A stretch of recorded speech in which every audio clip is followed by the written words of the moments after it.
One, two, three. Hi guys! So this... Hi guys! Ano nga yun? Hi guys! Let's talk about Jesus with Ali and Iya. Hi guys, so we're gonna talk about Parent sacrifices and children sacrifices. Yung mga Yes. sacrifices ng mother, father, ng mga anak. We'll talk about that. Yes, dito namin i-share yung ano yung mga nagawa ng parents natin sa atin, you know, to appreciate them, especially malapit na yung Mother's Day. Yes. Especially mga mothers. Alam natin talaga na grabe yung mga sacrifices na ginagawa natin ng mga mothers. Pero ano rin naman, grabe rin naman yung mga sacrifices na ginagawa sa atin ng mga fathers. Pero I mean, iba talaga eh. Yeah. Sa ano pa lang, when you were like in her womb pa lang, 9 months, yes. diba? Grabe na kaagad yung sacrifices na nun, yung panganak sa atin, diba? Nasa 50-50 yung life na ng mothers natin pag nanganganak ka sa atin. So, grabe talaga yung sacrifices ng mothers. Some of the mothers nga, pag binubuntis ka is parang sinasacrifice mo na yung sarili nilang buhay para mabuhay lang yung baby. So, ngayon, nang pag-uusapan natin yung mga paghihirap ng ng nanay tsaka tatay natin, tsaka appreciation at iparealize sa mga bata, lalo na sa mga teenager na matitigas ang ulo, na kailangan natin mahalin yung parents natin because life is so short. Yung nanay ko, lagi ako nung ini-encourage nung bata pa ako na I should pray. Kasi, alam mo yun, si God kasi is, siya yung mag-guide sa'yo or tutulong sa'yo pag nahihirapan ka. Yes, blessed are those na may mga parents pa kasi alam nyo, not everyone still have. Kaya nga, while you still have, appreciate your parents. Do everything na kung ano yung makakabuti para sa kanila. Kung ano yung tingin mo, hindi, not to repay their sacrifices, but to make them feel loved. Kasi one of the best gifts na binigay ni God besides sa salvation, of course, pinaka-first na the best na binigay ni God na gift is salvation. And then second, for me, yung second na the best gift na binigay ni God is our parents, good parents. Kasi, di ba, hindi tayo lalaki ng ganito, hindi tayo magiging okay, hindi magiging okay yung life natin without our parents. Kasi, bata pa lang tayo, they always make sure na tutulog tayo sa maayos na they always make sure na healthy tayo, na happy tayo, Nakakain tayo ng maayos. yung kahit na sila, kakainin na lang nila, ibibigay pa nila sa anak nila, diba? So, blessed are those na meron pang mga parents. So, always appreciate, always show them how much you love them. Even though hindi ka expressive, always try your best to make sure that your parents know that you love them so much. Para pag when God calls them home, hindi mo masasabi na you regret na hindi mo pinakita sa kanila na love mo sila. Kasi kami ni Ea, our parents, hindi na kasi kompleto. I already lost my dad and Ea already lost her mom. And he was the most painful thing that ever happened to me. Yes, that's true. Kasi alam mo, pag nawalan ka kasi ng tatay o ng nanay, hindi kasi yan, kahit sabihin pa natin na ilang years pa yan, hindi talaga yan mawawala eh. Like, sobrang sakit pa rin yan kasi they are part of our life, especially when you say you love someone, it's not really easy. For me, the greatest heartbreak you can ever have is losing a parent. Yeah. Kasi kahit na yung parents nyo, since sa tiyan pa lang kayo, since 1 year old pa lang kayo, kasama nyo na yung parents. At saka kahit ano pang mga pagkakamali na gagawin mo sa buhay mo, your parents will always accept you. May mga bata rin talaga na hindi talaga sila na-bless sa mga parents, pero I think they have reason kung bakit nila din ginawa yun. Yeah. And I believe yung mga tao nila na feeling nila they don't have like great parents or they don't have parents anymore, always always remember that God God is is always always there for you. He will be your mom, He will be your dad, He will be your comforter, your way maker. He will make the impossible possible. So He will always be there for you. Kahit na kailangan mo siya as a friend, kailangan mo siya as a mother, kailangan mo siya as a father, you just have to call out to Him. You just have to tell Him everything. Kasi He will act as a mother, as a father, as a friend, as a sister, or as a sibling. He will act everything. As everything for Yeah, you. yeah, just to comfort you. Kasi pag ikaw naging children of God, hindi mo na rin mararamdaman na kulang ka eh. Yes, Lalo He na, will feel you. yeah, lalo na pag inaccept mo na siya sa buhay mo, ng buong buo. Parang masasabi mo sa sarili mo, ay, hindi ko na kailangan yung buhay. Kasi God will always provide you. God will fulfill everything para sa'yo. Like, alam mo yun, kung kailangan mo ng kaibigan, pwede mo siya maging best friend, di ba? Yes. Like, kung nalulungkot ka, kausapin mo lang siya. Kung may problema ka, nag-worry ka sa mga bagay, just trust Him and pray. And your heart will be like, Kasi, you know, si God, He gives us like challenges, struggles, for us to be stronger. And then yung mga sacrifices kasi ng parents natin na yan, for them, hindi yun sacrifices. Hindi nila, feeling nila yung mga ginagawa nila na yun sa'yo is hindi yun sacrifices. Kasi when you love someone, or when you truly care about someone, everything that you do for them is not a sacrifice. You're just doing that because you love them. Diba? Yung ano na yun ng parents natin, yung mother natin, pag nandun tayo sa tiyan, pag nandun tayo sa tiyan, pag mga anak sila, for them it's not a sacrifice. For them, it's their way of showing us they love us. Yung pag-alaga sa atin, yung ikakainin niya na lang, binibigay niya pa sa atin, it's not a sacrifice for them. They don't consider it a sacrifice. For them, they're just doing that because they love you. kami kasi is, pito kami magkakapatid. So, ako yung bunso. So, syempre, malaki yung pamilya namin. Mahirap yung buhay namin. Tapos yung tatay ko pa may sakit. Sakit siya sa puso. So, yung nanay ko, simula nung bata pa ako, nakita ko talaga yung sacrifice niya. Paano niya kami buhayin. Tsaka, si nanay kasi is parang sobrang, alam mo yung maalaga, mapagmahal, kahit walang-wala na siya, basta meron yung anak niya. Alam mo yun, kahit mga matatanda na kami, nandyan pa rin siya. Kaya sobrang grateful ako na nandyan si nanay. At even though nung nawala tatay ko, parang hindi ko masyadong na-feel talaga yung sobrang sakit kasi alam mo, pinunong kasi ni nanay na pagmamahal yung puso. Parang, siya yung nag-stand up as a mother and a father. Pero, ayun, sa tatay ko naman, nakita ko talaga sa kanya kung paano siya magdiskarte para mabuhay lang kami, mabigay yung mga pangangailangan namin. Kaya nung nawala yung tatay ko, parang sobrang sakit sa akin kasi feeling ko noon mababaliw ako kasi alam mo yun, I didn't expect that like sooner na mawawalan ako ng tatay.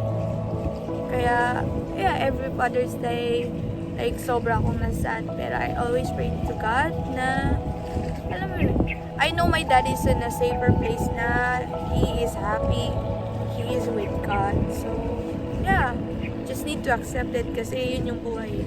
That's reality. Yeah. Kaya nga, while you still have your parents, while you still have your life, always, mahirap kasi marami tayong pinagdadaanan, maraming struggles, maraming binibigay sa Satan na struggles sa'yo, marami siyang binubulong sa'yo for you to like get angry, for you to not really forget, pero parang mas tataas pa yung galit mo sa pagmamahal mo. So, always remember na someday, think of it na kasi I'm sure God will call them home, diba? Papauwiin din sila ni Lord. So, paano pag dumating na yung araw na yun, hopefully wala tayong pagsisihan. Sana ganito, sana ganito yung mga ginawa ko. Para ano, kasi diba, how can we live our life kung we are full of regrets? Kasi diba, alam mo yun, at least kung itawagin na sila ni Lord, pauwiin na sila ni Lord, yung mga loved ones natin, not just our parents, but also all our loved ones. Always make sure na every day, you did your best to make them feel okay. Kasi, Hindi mo alam yun. hindi mo alam. Magulat ka na lang, sa isang araw na to, wala na sila. Always do good things. Hindi lang sa mga tao. Hindi lang sa mga taong kilala mo, sa mga taong mahal mo, kahit sa mga strangers. Always do Yeah. good things because hindi natin alam kung anong pinagdadaanan nila. Yes, Malay mo. everyone Yes. is fighting their own battles. Yeah. That's why I always say to myself that you should be kind, even if like hindi sila ganun. Just do good things kasi walang mawawala sa iyo. Yes, amen. At saka yun nga, sabi ni Aya, kahit mga konting bagay, maliliit lang na bagay, gawin mo para maramdaman nila na mahal mo sila. Like, always spend time with your family because you will never know what will happen. At least, you take a lot of pictures. Yeah, Yeah. make a lot of memories. Yeah, like, lahat. Kahit konting bagay pa yan, habang bata pa kayo, kung nahihirapan yung nanay or yung tatay nyo, lapitan nyo, tanungin nyo kung pwede kayong tumulong sa kanila. Alam nyo yun. Yes. At alam nyo, may matutunan pa kayo niyan. Lalo na sa pagluluto. Ako dati, nung bata ako, tatanungin ko si nanay na kailangan mo ng tulong. Alam mo yun, kahit mga little things lang. Kasi, it's for keep yun eh. Memories yun. Yes. Makikwento mo yun sa magiging anak mo, sa magiging apo mo na, ay, alam niyo dati, nung bata ako, ganito, tinutulungan ko yung lola nyo. At least it's a good memories that you can share it to your future children. Yes, dadalhin mo yun hanggang sa tumanda ka na. At maikikwento mo yun sa lahat, hanggang sa anak mo, hanggang sa kaapu-apuhan mo. Yung memories na yan, it will stay. And, diba nga, sabi, the greatest commandment is love God with all your heart. And the second commandment is love your parents, honor your parents. Kasi nga, diba, one of the great things na gift sa atin is your parents natin. Kaya nga, we are so blessed kung we still have our parents. Kasi alam mo yung mga tao na yun na wala ng parents or wala ng mothers, wala ng fathers, they would give their all para lang magkaroon sila ng mabalik lang yung mother nila and father nila. So, while you still have them, appreciate them, show them that you love them so much. Kasi, not everyone can still have that moment with their parents. So, while you still have your moment with your parents, make a lot of memories. Show them how much you love them. Diba? And to those who have parents who are like making mistakes, hindi perfect. Well, no one's really perfect. Yeah. You just need to be more understanding, communicate with them calmly. You know, like, kailangan mo lang talaga silang kausapin. Kasi malay mo nahihirapan sila, marami din silang isip. Yes. Kaya, alam mo yun. Yes, maraming pinagdadaanan tayo sa life. Not yung ilang tayo ngayon, hindi lang ako, yung may maraming pinagdadaanan ngayon, hindi lang si Adi, yung maraming pinagdadaanan ngayon. Parents natin, kapatid natin, buong family natin, lahat ng tao din sa mundo, maraming pinagdadaanan, iba-iba. Para sa atin, siguro maliit na yung problema nila na yan, pero sa kanila, hindi, malaki yan. Iba-iba yung problema natin, pero for us, yung problema na yun is, for us at that time is malaki. Kahit na feeling natin maliit lang yun para sa atin, pero when we put our shoes into them, malaki yun para sa atin. Or ma-realize natin, ay, hirap na. Mahirap talaga. Wala kasi madali. Lahat ng bagay sa mundo, mahirap talaga. Madali man yan, hindi yan safe. Yeah. Pero always remember na kahit na ano yung pinagdadaanan natin, kahit anong man yung problema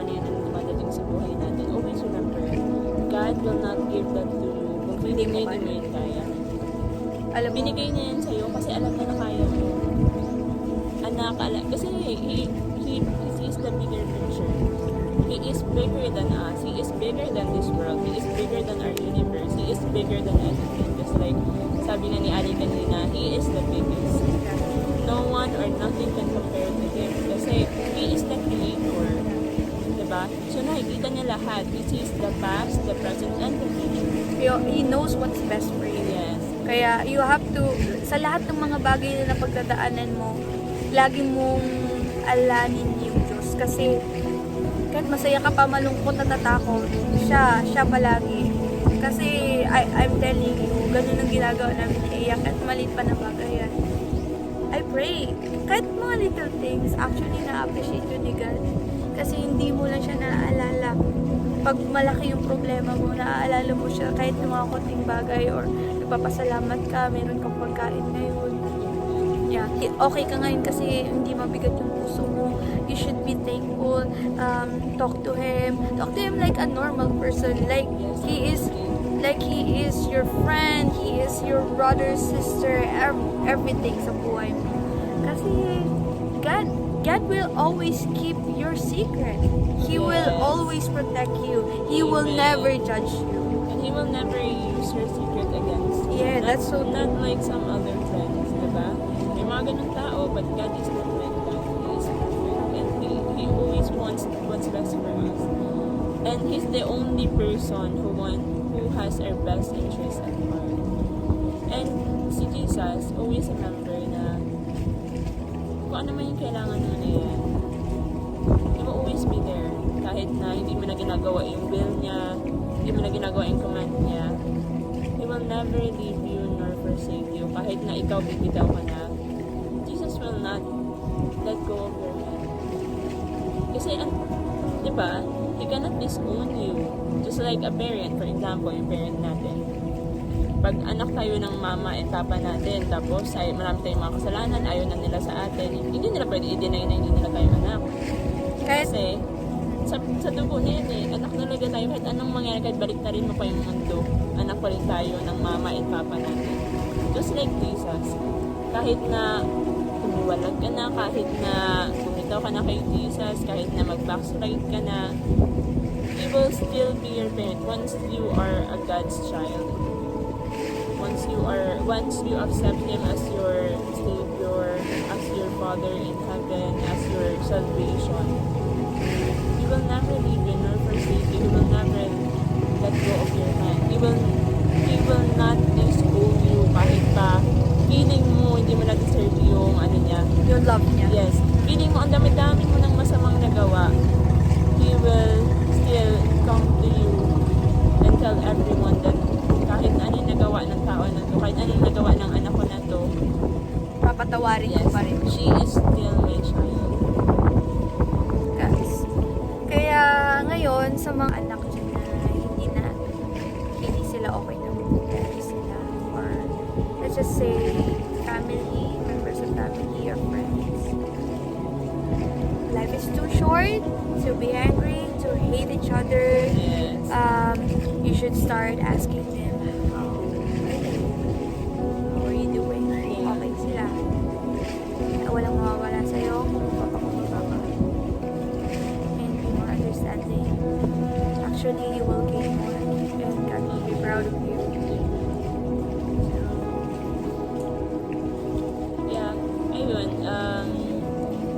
just always talk about it and pray. Always pray. The best weapon talaga na magagawa mo is pray. Kung may problema ka, kung may problema kayo ng family mo, because God will make a way na maging okay kayo. Parang feeling mo hindi na kayo magiging okay kasi sobrang grabe na yung pinagdaanan mo. God will always. He makes the impossible possible, di ba? He is the way maker. So kahit na anong mangyari, kung feeling mo hindi na kayo magiging okay, kung feeling mo you feel so frustrated right now, you feel so angry, God will take that angriness or anger, God will take that frustration para maging okay ka. He will comfort you and He will comfort also the other na hindi okay sa'yo.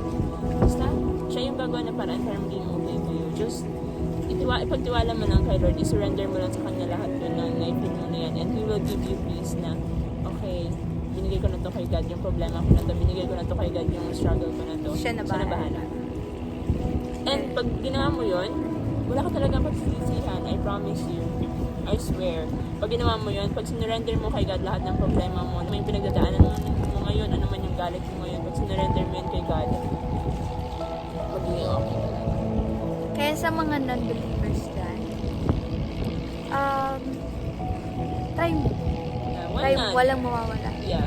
Why not try communicate to God? Try mo. Bakit? You just Walang have- mawala sa'yo. You will just gain. You just have to something. try it, and then even just a little problem, something that's bothering you, try to pray. I'm telling you, you're not gonna regret it. Yeah. But it's not, hindi yan ibibigay sa'yo agad-agad ah. You need to be patient. Yeah, it's a process. Yeah, katulad ng pagmamahal sa'yo ng Diyos, na alam mo yun, naging patient siya sa'yo. Matagal na panahon, buong buhay kanya pinatawad, buong buhay kanya tinanggap ng buong buo, kahit makasalanan ka. You should try it then. When you pray, you have to believe it. You have to trust Him para malaman mo kung bakit niya ginawa to sa'yo, binigay niya to sa'yo. Kasi para matuto ka, maging better version ka ng sarili mo. Kaya you should just believe in God when you are praying. Yes.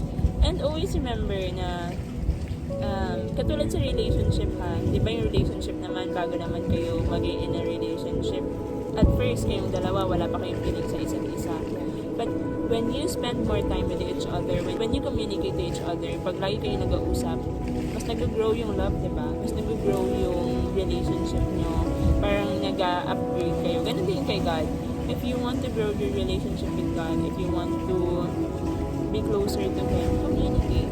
Communicate, and also, hindi yan agad-agad binibigay sa'yo. You have to face all the obstacles na ibibigay sa'yo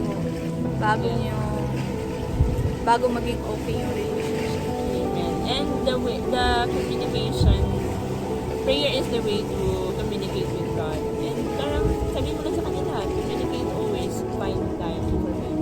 You always have to communicate with Him. Tell Him everything.